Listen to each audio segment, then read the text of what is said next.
हम देखते हैं सूरज की पहली किरणों के साथ जिंदगी खुद को नए सिरे से अपनी वादियों में उसकी मनमोहक खूबियों के साथ दोहरा लेने के लिए फिर तैयार है। आखिरकार उगती रोशनी में जिंदगी कब खामोश रह सकी, वो आज फिर इसे गले लगाकर झहक उठी है। लड़का जो एक ऊंची चट्टान पर बैठा अपना माउथ ऑर्गन बजा रहा है, वो कुछ सोचते हुए कभी खिलते आसमान की ओर देखता है तो कभी सामने से गुजरते सुनसान रास्ते को। आंखें बेचैन है और उसके चेहरे पे इस वक्त पसीना है, क्योंकि सूरज अब सिर पे चढ़ाया है। पर वो लड़का अब भी वहीं बैठा है, उसके आसपास कहने को जैसे उन किताबों के सिवा कुछ भी नहीं जिनसे वो खुद को पहले से ही किनारा कर रखे है। अब वो लड़का किसी छोटे पत्थर से उस बड़े पत्थर को रगड़ रहा है जिस पे वो खुद बैठा है, कुछ इस तरह से जैसे वो अपनी परेशानी उस पर लिख उसके साथ बांट लेना चाहता हो। हम देखते हैं कुछ छोटे पत्थर एक जगह इकट्ठे हैं, तभी वहां एक और पत्थर आकर गिरता है।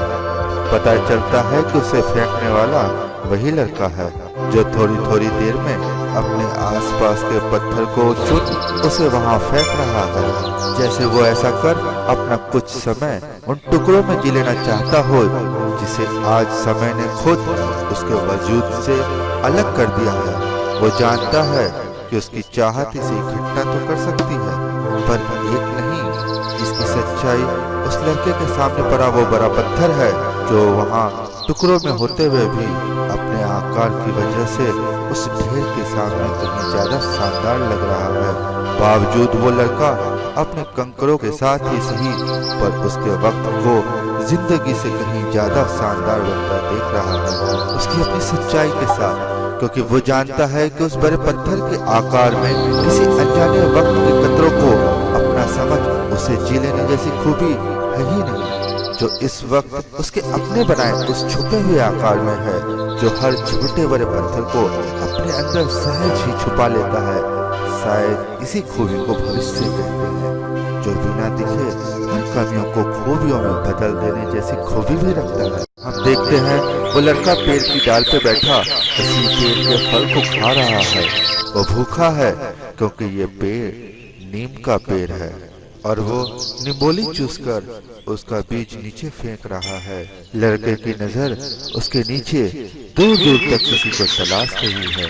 सांझ का समय है और पहाड़ों से गिरते झरनों के शोर से बेखबर वही लड़का शांत बैठा कभी उस झरने को दूर से देख रहा है तो कभी उसके सामने नीचे से गुजरते सुनसान रास्ते को। लड़का उदास है, वो अब भी कुछ सोचते हुए अपना माउथ ऑर्गन बजा रहा है। उसकी नजरें उसके आसपास उन चीजों को महसूस करना चाहती है जैसे दबे पांव, पायल की धीमी धीमी आवाज और चौंका देने वाले वो दो हाथ जो पीछे से उसकी आंखों को ढक दे। पर ये तो महज एक ख्याल है जो किसी लड़की से जुड़ा है। फिर वो आसमान की ओर देखते हुए अपनी आंखें बंद कर लेता है। वो एक लंबी सांस भरता है जैसे इन वादियों में ही कहीं उसकी जिंदगी बसी हो।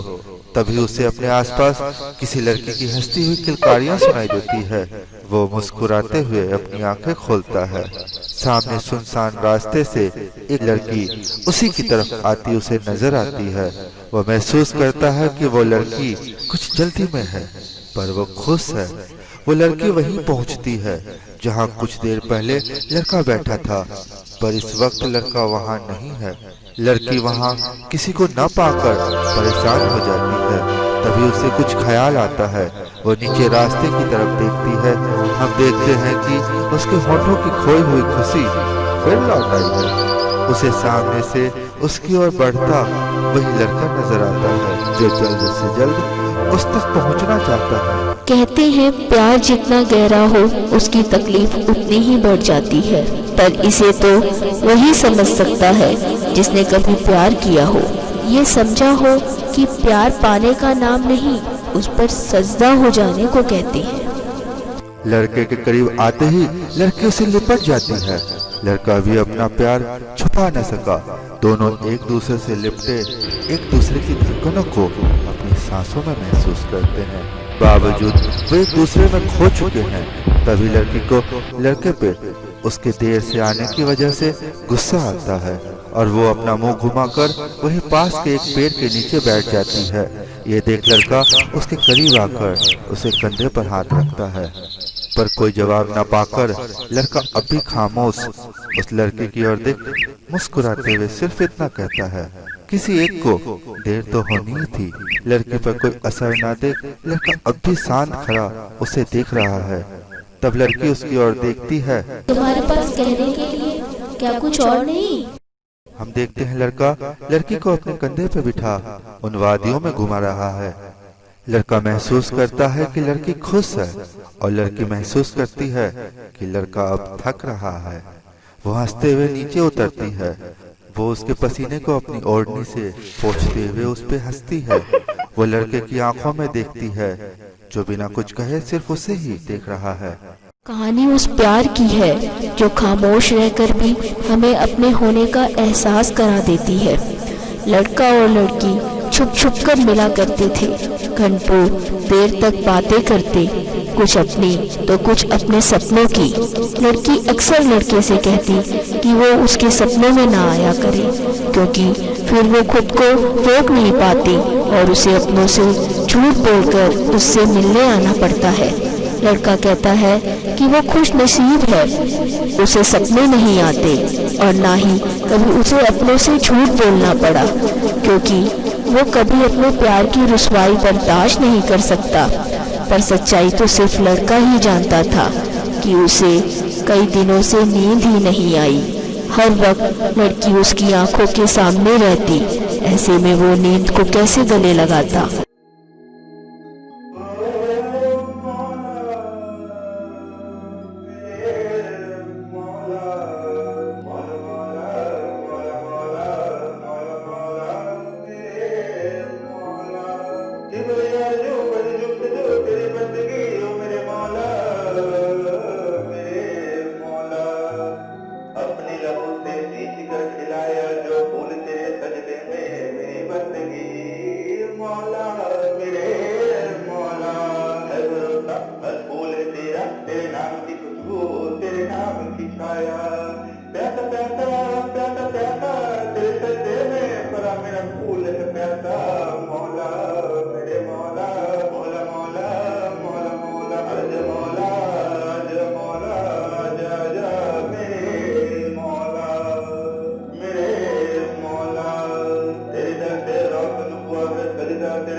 लड़की उसे अक्सर प्यार की बातें समझाती। लड़का हर बार मुस्कुराते हुए लड़की को अपनी शांत नजरों से तकता रहता। हम देखते हैं लड़की लड़के के बालों को सहला रही है और लड़का उसे बस एक टक देखे जा रहा है। लड़की कुछ कहना चाहती है पर वो अपनी बात को पूरा न कर सकी, क्योंकि अब वो लड़के की आंखों को सुनना चाहती है, जहां खामोशी में भी उसके अपने शब्दों से कहीं ज्यादा प्यार झलक रहा है। ये देख लड़की मुस्कुराते हुए लड़के के होठों को चूमती है। वो चाहती है कि लड़का भी वैसा ही करे, पर लड़का अपनी आंखें बंद कर लेता है जैसे वो सिर्फ उसके होठों को अपने होठों पे महसूस करना चाहता है। लड़का लड़की के बालों की खुशबू को अपनी सांसों में भरने के लिए एक लंबी सांस भरता है। लड़की कुछ देर तक उसे ऐसा करता देख फिर अचानक ही वो मुस्कुराते हुए उसके सीने पे हाथ मारती है। लड़का मुस्कुराते हुए अपनी छाती में भरी सांस बाहर निकाल उस लड़की को देखता है। उसे लड़की की आंखों में शरारत दिखती है। वो वापस अपने आप में कुछ इस तरह खो जाता है जैसे वो सिर्फ उसके प्यार को अपनी खुली नजरों से समझना और उसे तहे दिल से महसूस करना चाहता है। अब लड़की उसके गालों को सहलाती है। लड़का उसके स्पर्श को अपने अंदर महसूस करता है। उसकी नजरें अब भी शांत हैं। ये देख लड़की उसके गाल पे अपने नाखून का इस्तेमाल करती है, पर लड़का अब भी पहले जैसे ही शांत उसकी खुशियों को महसूस कर रहा है। ये देख लड़की लड़के की तरफ झुकते हुए उससे कहती है, तुम्हें पता है जब भी कोई लड़का लड़की एक दूसरे को देखते हैं और देखते ही रहते हैं तो इसका मतलब वो एक दूसरे को अपनी जिंदगी में महसूस करते हैं। लड़के के हाथ को पकड़ उसे महसूस करते हुए वो एक दूसरे के हाथों को देर तक पकड़े रहते हैं तो इसका मतलब वो एक दूसरे की धड़कनों को सुनने की कोशिश कर रहे हैं। लड़की अपने दूसरे हाथ से लड़के के माथे को सहलाते हुए उसके गाल तक, जहां अब भी नाखून के दबाव से लाल निशान दिख रहा है, अपनी उंगलियों को घुमाते हुए जब वो एक दूसरे को छूते या सहलाते हैं तो इसका मतलब वो एक दूसरे से कुछ कहना चाहते हैं। लड़के के होठों को धीरे से चूमते हुए जब वो एक दूसरे को चूमते हैं तो इसका मतलब वो कहते हैं कि तुम्हारी खुशबू ही मेरी जिंदगी की सबसे बड़ी खुशी है। लड़के के दोनों हाथों को अपने दोनों हाथों के बीच रखते हुए और जब वो एक दूसरे को गले लगाते हैं तो इसका मतलब है कि तुम्हारे सिवा अब मेरी जिंदगी में महसूस करने जैसा कुछ भी नहीं। लड़की अपनी बातें कह रही है और लड़का चुपचाप से सुन रहा है, बिना पल भर के लिए अपनी पलकें गिराए। हम देखते हैं सुबह का समय है। लड़का किसी ऊंचे चट्टान पर टेक लगाए बैठा है और लड़की उसकी गोद में सिर रख लेटी हुई है। दोनों एक दूसरे को देख रहे हैं। लड़का उस लड़की के हाथों को अपने हाथ में लेते हुए उसे सहलाता है। फिर वह उसे चूमते हुए लड़की की आंखों में देखता है। लड़की जो उसे पहली बार शांत नजरों से देख रही है, ये देख लड़का लड़की से पूछता है। जब लड़का लड़की एक दूसरे को पलट कर देखते हैं, आज पहली बार लड़का उस लड़की से एक सवाल पूछता है। लड़की मुस्कुराते हुए लड़के के हाथ को अपने हाथ में लेते हुए उसे चूमती है। फिर वह वापस लड़के की आंखों में देखती है, जहाँ अब भी किसी जवाब का इंतजार है। ये देख लड़की लड़के से कहती है, इसका मतलब मैं हमेशा तुम्हारे साथ हूँ। लड़का मुस्कुराते हुए लड़की से कहता है, मैं आज तुम्हारे सपनों में नहीं आऊंगा, इसलिए आज तुम मेरे सपनों में जरूर आना। लड़की मुस्कुराकर हामी भर देती है। दोनों एक दूसरे को शांत भाव से देख रहे हैं। ये देख लड़की मुस्कुरा देती है, पर लड़का भी शांत है। हम देखते हैं जाते वक्त लड़का शांत भाव से लड़की को पलट कर देखता है, जबकि लड़की उसे पहले से ही देख रही है। लड़का वापस लौटता है और लड़की को गले लगा लेता है। वो एक दूसरे से देर तक लिपटे रहते हैं, पर अगली बार लड़का पलट कर लड़की को नहीं देखता, जबकि लड़की उसके पलटने का इंतजार कर रही है। लड़की सुबह सुबह यहाँ वहाँ टहल रही है, वो लड़के का इंतजार कर रही है। फिर वो एक जगह जाकर बैठ जाती है, जहाँ सामने से गुजरता सुनसान रास्ता साफ साफ दिख रहा है। वो कभी रास्ते की तरफ देखती है तो कभी अपनी सोच में वापस खो जाती है। तभी उसकी नजर उस पत्थर पर पड़ती है जिस पे वो खुद बैठी है, जहाँ हल्की सी खुदाई में उसे अपनी ही एक तस्वीर खुदी हुई दिखती है। वो यहाँ वहाँ देखती है, उसे वहीं उसके पास ही एक छोटा नुकीला पत्थर भी दिखता है, जिसे अक्सर वो लड़का इस्तेमाल किया करता था। लड़की उसे उठा उस बड़े पत्थर पर घसीटती है, पर उसका ऐसा करने से पत्थर पर कोई निशान नहीं पड़ता। ये देख लड़की कुछ सोचते हुए अपने आप से हंसते हुए एक सवाल पूछती है। वो फिर से अपने ख्यालों में खो जाती है। सामने रास्ते से एक लड़की मुस्कुराते हुए आगे बढ़ रही है। उसकी नजर वहीं टिकी है जहां कुछ देर पहले लड़की बैठी उस लड़के का इंतजार कर रही थी। हम देखते हैं वहां लड़की नहीं, एक लड़का बैठा है। वो पसीने से तर है। वो लड़की को अपनी ओर इत्मीनान से आता देख उस पर गुस्सा करते हुए बिना उससे मिले वापस लौटने लगता है। ये देख लड़की उसे दौड़कर पकड़ती है। वो उसे हाथ जोड़कर मनाने का प्रयास करती है।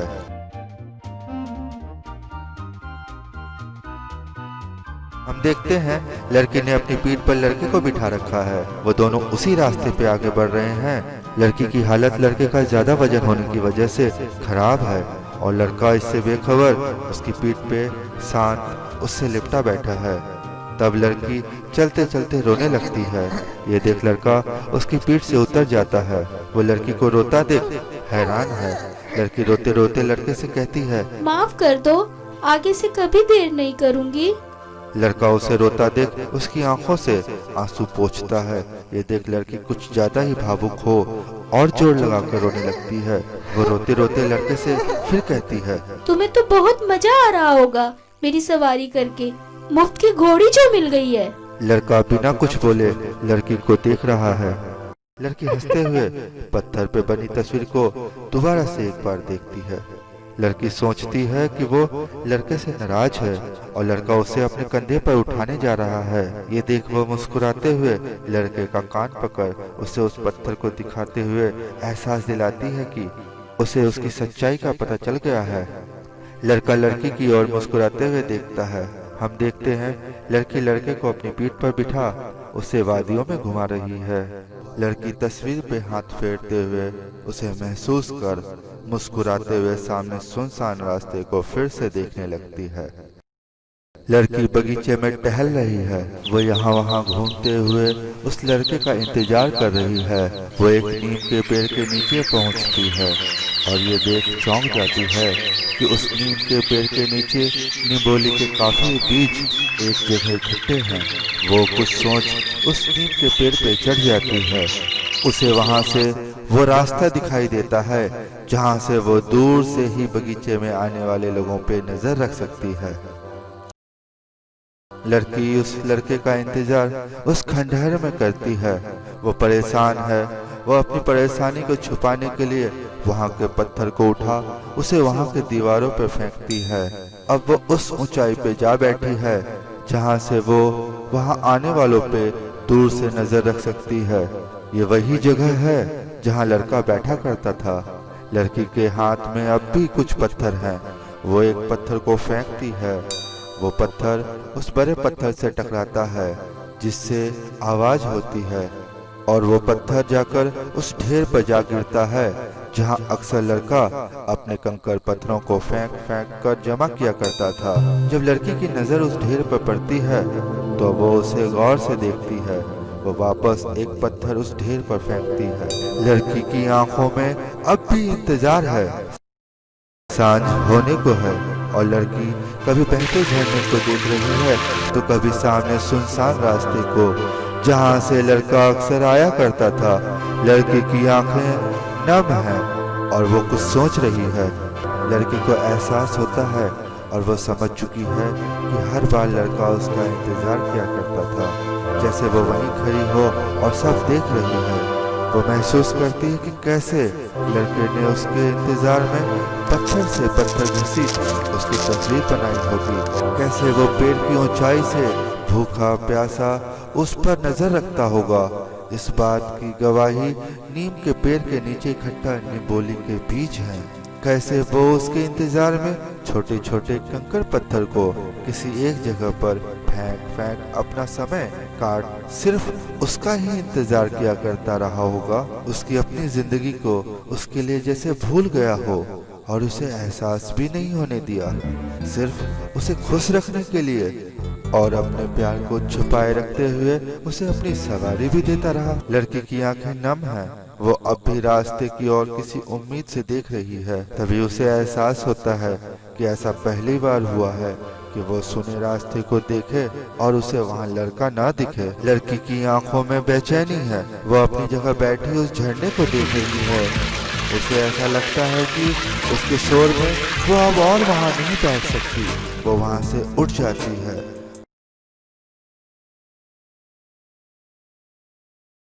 हम देखते हैं वो उस रास्ते पे आगे बढ़ रही है जहाँ से लड़का आया करता था।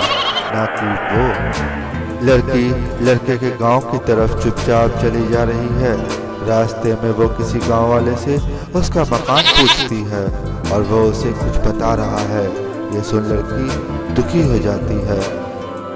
लड़की गांव से लौट रही है। नीम का वही पेड़ सामने आता है। लड़की की सुनी आंखों में आंसू भर आते हैं। वो दुखी मन से रोते हुए उस पेड़ के नीचे बैठ जाती है। सांझ ढलने को है। वो अब भी रो रही है।